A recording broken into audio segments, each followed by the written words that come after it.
The elaborate travel arrangements for live bull calves who are exported from Ireland by land, sea and air. They're starting to show signs of what we would call shipping fever. A lot of dung caked around, around them. A couple of them a bit of ringworm around their eyes. These are animals who are really starting to look, a lot more under stress now. They're just knackered. Secretly recorded footage shows the mistreatment of livestock before they make their long journey across Europe and to North Africa. These calves are treated as waste. It would be too expensive to get rid of them in Ireland, so they just shoot them to Eastern Europe. And a leading vet calls into question the value of live cattle exports. But if they could be reared on the island of Ireland and go on the hook rather than on the hoof, I think it actually would be more productive.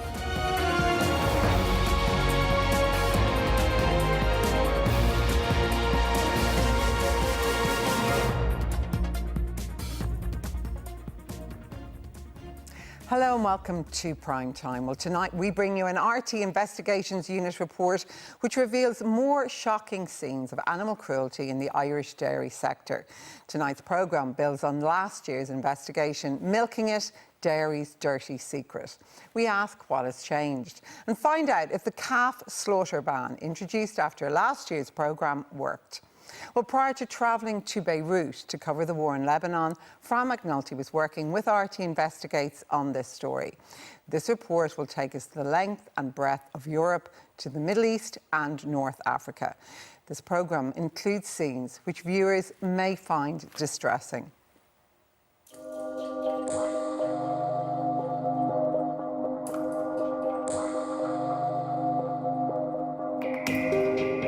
Last year, RTÉ Investigates revealed serious problems in the dairy industry. Flooded by oversupply, we saw widespread mistreatment of calves by mart staff and livestock transporters at home and abroad. It prompted a major public outcry. The incidents in the clips shown by RTE were repugnant and have been widely condemned across the farming and dairy and industry sectors. The Department of Agriculture, Food and Marine has sought the footage used in the programme to commence an investigation into these events. And I want to assure the House that it will take robust and timely actions in response to any evidence of animal cruelty.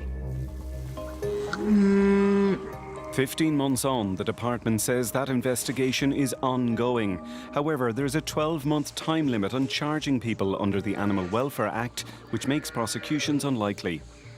But there have been some changes since last year. Following our programme, Board Bia banned the slaughter of calves up to 10 days old.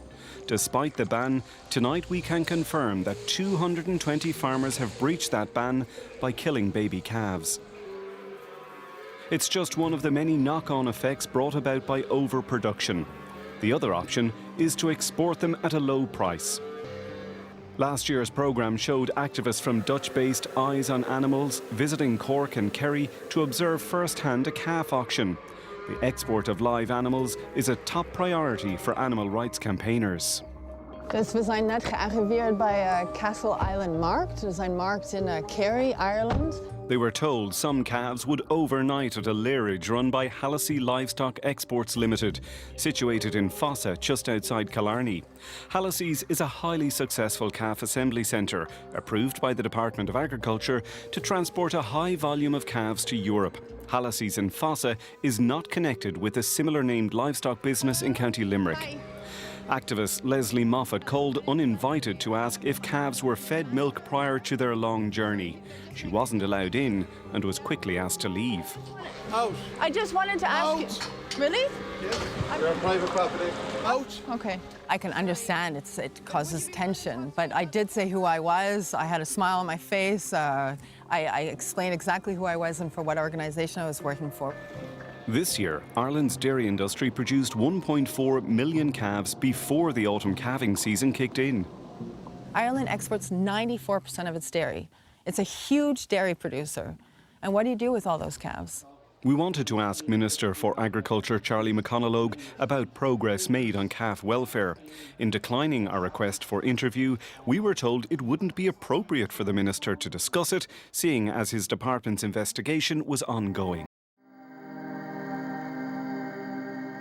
The Hallisey Assembly Centre in Fossa is a big player in the livestock export business, handling tens of thousands of animals every year. RTÉ Investigates has obtained footage secretly recorded inside the facility earlier this year. A confidential source provided the footage to this programme, and we have independently verified it. The scenes recorded in Fossa echo those exposed by us last year.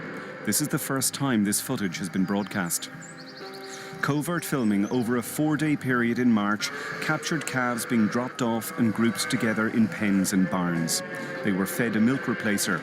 Some received injections, before a Hallisey truck would load up for the long road ahead. We showed this footage to Dr. Simon Doherty, who's an expert in animal health and welfare. It's just all chaotic, isn't it? You know, big numbers and not enough people. You've got relatively large numbers of animals who've all come from different source farms, all being mixed together. You know, putting these animals under extreme stress. Any calves not drinking milk replacer were hand-fed using a stomach tube. With so many animals to put through, however, everything appears to be done in a hurry. I guess they're stomach tubing them to make sure that they've had a belly full of milk before they're being transported or whatever. And look, these guys, it's all about numbers, and they're looking after hundreds and hundreds and hundreds of calves. It simply should not be necessary. We asked Dennis Drennan, a dairy farmer and president of the ICMSA, to review the footage. They should not need to be stomach tubed. If they're not drinking freely on their own, they're obviously not fit to travel. And the rules and regulations say that an animal is not fit to travel, it shouldn't travel. And it's going to damage the reputation that we have across Europe of providing top quality, fit, healthy animals. While some staff at Fossa handled animals well, others did not. It is illegal to use sticks on young calves.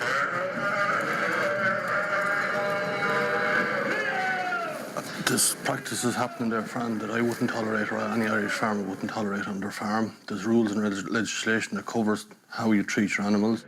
There's a man there with a stick beating calves. It's completely abolished and against the law. We have a man there with a pitchfork, you know, trying to hunt calves out of the gate. Completely unacceptable. You know, where an individual calf was being lifted and it was being held by the ear and the tail. I mean, that is just unacceptable. And I mean, it's unacceptable in law, but it's also, I mean, it's just downright unacceptable in terms of handling, good handling of livestock. We also showed the footage to Leslie Moffat. And what disturbs me the most when I watch footage of unweaned calves being handled is always the level of impatience. They need time to learn. They don't know how to be herded. They don't know what you want from them. It's just asking for trouble, especially when there's time pressure involved. Not all young stock make it through the night. Over the filming period, dead calves were removed from pens. Outside, animal carcasses lie uncovered, the remains fed on by birds. That's totally unacceptable, Fran. It beggars belief that somebody would leave animals that length of time around their premises that have passed away. There's no reason for that. If those are still within sight, sound, smell of other living animals, I mean, that's just absolutely fundamentally wrong from a welfare perspective. If they are outside a shed, I mean, there's still a huge disease risk. It states in regulations the animal should be covered by a tarpaulin and removed as soon as possible, and that's certainly not happening here. We invited Hallisey livestock exports to take part in this programme and discuss stomach tubing, the use of sticks and the disposal of carcasses at their facility. They declined. However, a solicitor for the company wrote to us to say that their client's business provides a valuable service to the farming community. Their solicitor also said that it conducts its business in a manner which protects the welfare of the animals in its charge. Pointing out that Hallisey Livestock Exports Limited is regulated by the Department of Agriculture, the solicitor's letter states, while no system is ever perfect, it is satisfied that its business is compliant with the highest standards. This year, Ireland will produce 600,000 dairy bulls. It's less than last year, but the domestic market is still saturated, which makes it likely to lead to a repeat of scenes like this. Right, give it away. 5 for this one, lads. 5 for this one. 5 and over this one. We'll take 2. Anybody want them? As a present? No? Pass him, lads. This year, it's no different. Bull calves don't produce milk and don't fatten well for beef, so there's no market here. Yes, there are buyers abroad, but that's about to change. Traditionally, the main destination is the veal industry in the Netherlands. We send about 120,000 calves there every year. But nitrogen emissions in the Netherlands have gone through the roof. Strong political pressure to reduce those emissions means veal producers are cutting herd numbers. In addition, the Dutch only want to import calves from countries that are free of BVD, a highly contagious virus. Ireland is not BVD free. A former dairy farmer, Harm Hallman, now sits in Parliament there. BVD is a lung disease with calves, and we are nearly free of that, and we only want to have calves who are free from BVD. And then especially Ireland, Portugal, Eastern Europe is not free of it. From point of health, it's the biggest problem. What do you think the likely future for Irish calf exports to the Netherlands is? The plan is now to cut it down to 0 in 2 years' time. The Netherlands remains the largest export market for Irish calves. But for how long? Because change is coming, and decisions being made in The Hague will have huge implications at home. Have public attitudes when it comes to veal here changed? Yes. Sure. How so? Less meat, more vegetables, maybe less dairy products. I don't know. But you see a movement, and it's changing. If the Dutch are quietly winding things down, Spanish and Italian producers have stepped in. Between them, they bought over 93,000 Irish calves aged 12 months or less, including the shipment which we traced in last year's programme from Wicklow to France before taking a long run south to a Spanish veal farm just outside Barcelona. In the 15 months since we investigated the dairy industry, the most significant change has already begun. Intensive farming in Europe is moving east. Croatia imported no Irish calves last year, but up to July this year it imported more than 3,000. Our livestock exporters are now doing business as far east as Turkey, Russia and even Kazakhstan. For animal rights campaigners, those exports represent a double hazard. Firstly, journeys are far more arduous, and secondly, selling to countries where animal welfare may be less regulated. When we look at ourselves and how we're trying to maybe reduce the amount of air travel and things that we're doing, the amount of international travel that we're doing, there's good reason for that. And we should be thinking about what the best practice is for these animals as well. We have an unbelievably good reputation. That's why these buyers keep coming back to Ireland for those healthy calves. And even though they have a slightly longer journey, we are part of the one union and one market. If production is moving east, the fastest growth is in Poland. 2 years ago, we exported just 2,500 calves there aged under 3 months. This year, that figure is close to 14,000. But where do they go? Journey logs we've obtained from livestock deliveries led us to the Dolsk region in western Poland.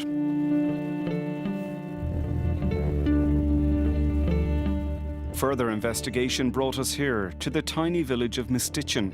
This has become a temporary home to thousands of Irish calves. A huge farm owned by the Biernacki Group sits right in the heart of the village.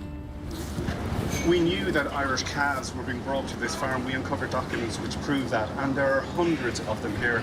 But this isn't their final stop, despite a long and grueling journey so far. Irish calves are easily identified by the harp on their air tags. Within a few minutes, security was on us, and we were asked to leave. The Biernacki facility can hold more than 10,000 cattle. The farm can be heard and smelt in every home in the village, especially in summer. For locals, daily life has changed completely. Stench, flies and big trucks. It's been a nuisance for us since this place started up. We had such big flies we couldn't open the window for days. The Biernacki farm's closest neighbours are the Hoffmans. It's hard for us living here. First of all, the stench, the dirt and noise and the flies. These are the kinds of things that are most troublesome to us. Some people might say, I can't live beside this. Why do you stay living here? Because we can't afford to move. No one will buy it anyway. Besides, this is home. This is where I used to feel at home, but it doesn't feel that way anymore. The Biernacki company has numerous properties around the Dalsk region. Its farm in Mistitchen operates in tandem with a bigger holding just 10 kilometres up the road. In a few months' time, the Irish calves we saw today in Mistitchen will be brought here to Dubrovka to be further fattened before they make their final journey to be slaughtered. Standing here, it doesn't look like much, but from the air, it's a different story.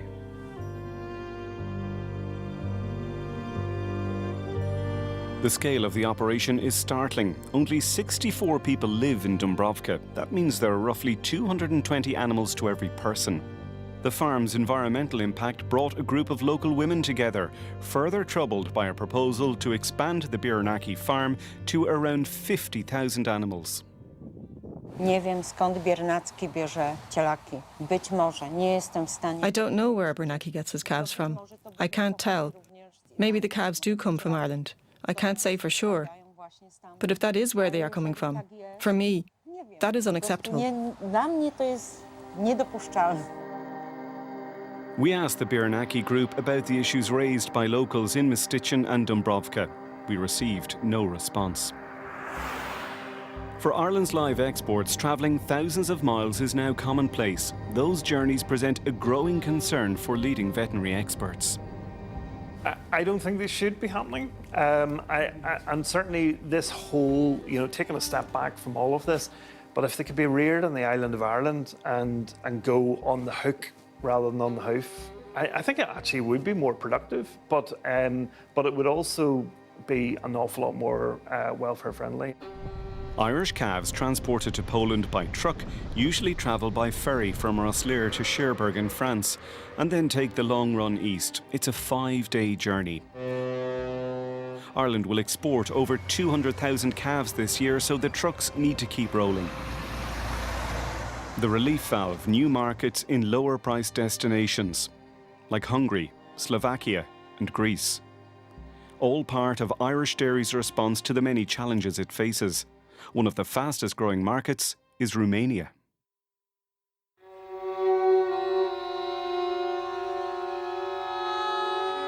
Two years ago, Romania took no calves from Ireland. So far this year, close to 5,000 calves aged under 3 months were exported here. Documents we've obtained have led us here to this industrial-scale farm near the village of Grabat. It's just a few kilometres from here to Romania's border with Serbia and Hungary. Those documents confirm that in the first 6 months of this year, over 97% of Irish calves exported to Romania were delivered here. The De Levy family has become a major player in Romania. It also has an established livestock business in Israel. The Grabat farm is one of several farms it owns here. Cattle are fattened for a few months before being moved on once more. Despite its run-down appearance, it's a thriving business. When we arrive, we see livestock carriers preparing to load cattle. Within minutes, animals emerge from numerous feeding sheds. Some need encouragement to board the truck. The animals that have just been loaded on these trucks are mainly from Lithuania and Latvia. They're about to make their way 800 kilometres to port, and we know that already this year thousands of Irish animals have made a similar journey. Yeah, I'm concerned about it as well. And those animals are not staying in Romania, they're just being fattened in Romania. Afterwards, those Irish calves are put on a vessel in Romania and shipped all the way to Israel. One by one, the trucks roll out. Their most likely destination, 11 hours away, the port of Medea on the Black Sea. Almost 80% of Romania's cattle exports go to Israel. For De Levy, the port of Medea is a key export hub.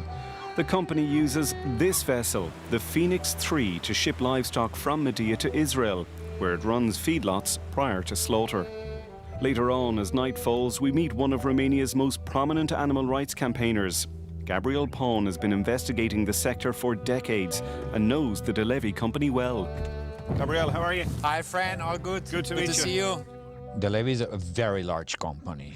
They have bought European farms, they have trucks, they have vessels, they control the market in the destination countries all the way to the Middle East. The 5-day voyage from Romania to Israel goes through the Bosphorus, past Istanbul to the Sea of Marmara, before reaching the Mediterranean and finally docking at Haifa port. So far this year, more than 30,000 cattle have gone that route. I'm absolutely astounded. You know, I think it's almost sort of bad enough that they're going to Romania, but to then be going, you know, another you know, sort of few thousand miles then beyond that is almost unthinkable. How many of that 30,000 were Irish is impossible to say, because documents we've seen from the Israeli government do not trace imports to their country of origin. Instead, they list all livestock imported from Romania as Romanian. Well, they shouldn't be, because they're obviously not Romanian calves. But as I said, the way animals are treated should be treated the same regardless of which state in the EU you're a member of. Of course, they don't bother to remove the Irish year tax because it's thousands of animals and that's a lot of work and it costs money. So if they spend more than 48 hours in Romania, they lose their Irish citizenship. They become Romanian citizens, but on their ear tag, they're still Irish. Is that misleading? I think it's misleading, yeah. They are still Irish. We have also seen Irish calves arrive into Haifa from Croatia in recent weeks. This shipment came from Romania. The animals are fairly well packed in, which when you consider the temperatures that these animals are travelling in, now, they're starting to show signs of what we would call shipping fever. A lot of dung caked around, around them. A couple of them a bit of ringworm around their eyes. These are animals who are really starting to look, a lot more under stress now. They're just knackered. That's them almost at the end of a journey from Ireland via Romania. That's what the dairy industry is putting these calves through. No, Fran, that's what the rules and regulations not be adhered to and enforced is resulting in. Some of those animals are certainly not fit for transport. They should not be put on a boat, put on a lorry, put anywhere. The Irish authorities that sent them on their way, the Irish farmers who sold them, you're all willing to wash your hands of it? No. What I'm saying is I'm not willing to wash my hands. What I'm saying to you is that the Romanian officials, whoever is deemed to be responsible for the animal welfare issues in Romania, needs to clamp down on this if those animals are being treated this way. And if the Romanian officials are not willing to do it, the EU Commission needs to step in. Official figures state that Ireland exported 3,000 animals to Israel last year. However, if this doesn't count shipments through a third country like Romania, the figure clearly understates the actual number of Irish cattle exported to Israel. This year, thousands more were shipped directly from Ireland, including those filmed here arriving at Haifa port, many in very poor condition after 9 days at sea, others showing signs of ringworm. I've seen the arrival of the Irish animals in Israel, and that's when I saw them fully covered in a thick layer of excrements from the head all the way to the legs completely. They were in big suffering. They from the heat stress, from the stress of the density, from the stress of being put together for the first time. It was a disaster for the survival. The living ones together with the dead ones, and that's horrible. Those who make it to Israel are quarantined before being taken to farms for fattening. After 4 to 8 months, they're slaughtered according to local custom. Kosher tradition requires that the animal must remain conscious at the moment of death. Earlier this year, the UK banned exporting livestock for slaughter. But should Ireland consider a similar ban? This is like people speeding on the road. Should we close down the road? No, we should enforce the rules and regulations that are there to protect people and protect animals. The debate on live exports has also highlighted the condition and suitability of the ships that carry livestock. Under an EU licensing system, a ship must be approved by an EU member state to carry livestock. 64 ships in the EU are approved carriers. Ireland approves 4. Each journey out of Irish ports is subject to inspection and clearance by the Department of Agriculture.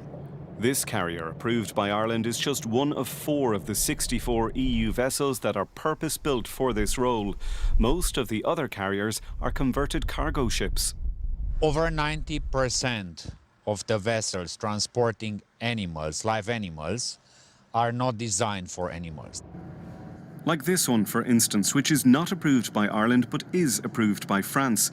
This means it can transport Irish cattle, which it does regularly. Since converting from cargo ship to livestock carrier, it has been detained at port on 4 occasions when deemed unseaworthy. So this is the state of it after it's been cleansed and disinfected. You know, yes, it's been pressure washed out, but it's not in particularly good shape, is it? You know, there's a lot of rust and things like that there. You know, those are steep ramps, you know, for those cattle to be going up. So here's cattle being loaded. Again, there's lots of shouting, lots of slapping, you know, and you can see these animals are scary in the eye, they're frightened.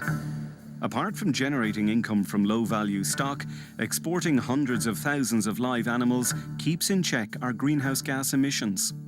The Irish farmers just get rid of the calves they can't get rid of in Ireland other ways. It's too expensive to send them to the slaughterhouse, and there is no market for their meat.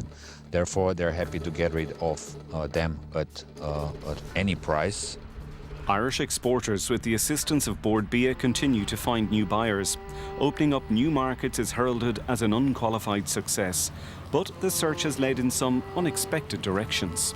The first message from this massive deal is that it's now business as usual with the Tripoli authorities. At 10,000 tonnes of beef, it's twice our largest ever Libyan beef order. Controversial in bygone days, the export of live cattle from Ireland to North Africa saw a multi-million euro deal struck between Ireland's farming interests and Muammar Gaddafi's regime in Libya. Disrupted by civil war in 2011, trade has since resumed. Irish cattle now reach Libya via Spain, like this shipment in 2021, or else they go directly from Irish ports. The Libyan market is now taking Irish calves. For some, getting there is no longer confined to sea and land.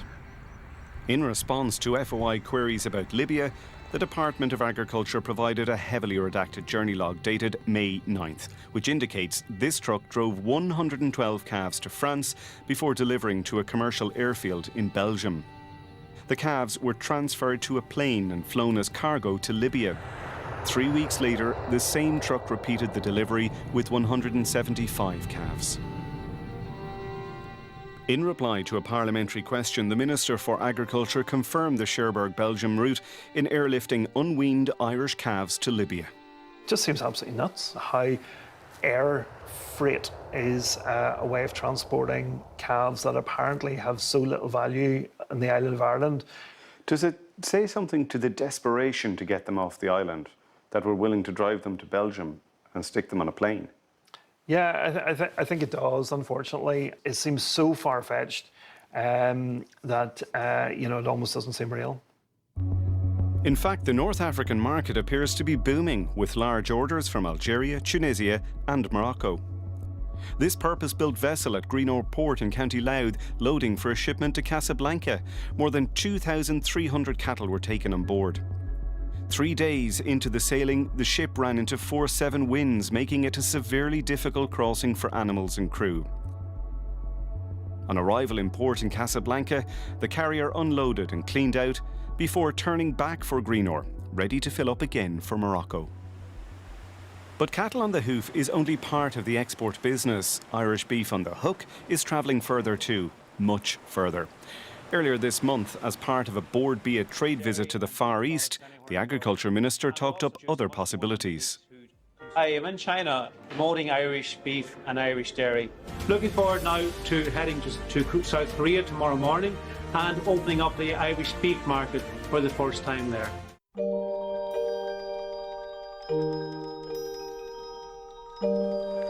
Ireland's continued push to be a big dairy producer has forced Bord Bia and the Department of Agriculture to find new markets for Irish calves and cattle. And that means longer journeys to far-flung destinations where animal welfare standards are poorer than at home. And the department and Bord Bia hail that as a success. But if it is a success, it comes at a price. It's a money thing. It's totally a money thing. These calves are treated as waste. It would be too expensive to get rid of them in Ireland, so they just shoot them to Eastern Europe to feed them cheap and make some money. Putting such young animals on trucks and sending them for 3, 4, 5-day journeys, that's what's wrong. We need to stop that. The authorities need to step in and sort it out and make sure that animals are, number one, fit for transport, number two, transported in correct vehicles, and number three, treated correctly on that journey. What is going to have to happen, in your view? I don't know, it's up to you. That investigation was from Fran McNulty and RTÉ Investigates producer Frank Shouldice. Well, we did ask the Minister for Agriculture and the Marine, Charlie McConalogue, to join us in studio, but he wasn't available. We also asked the two Ministers of State in his department, Pippa Hackett and Martin Hayden, to join us. They too were unavailable. We asked the country's largest farming organisation, the IFA, to contribute to our report, but they too declined the offer of an interview as part of our film.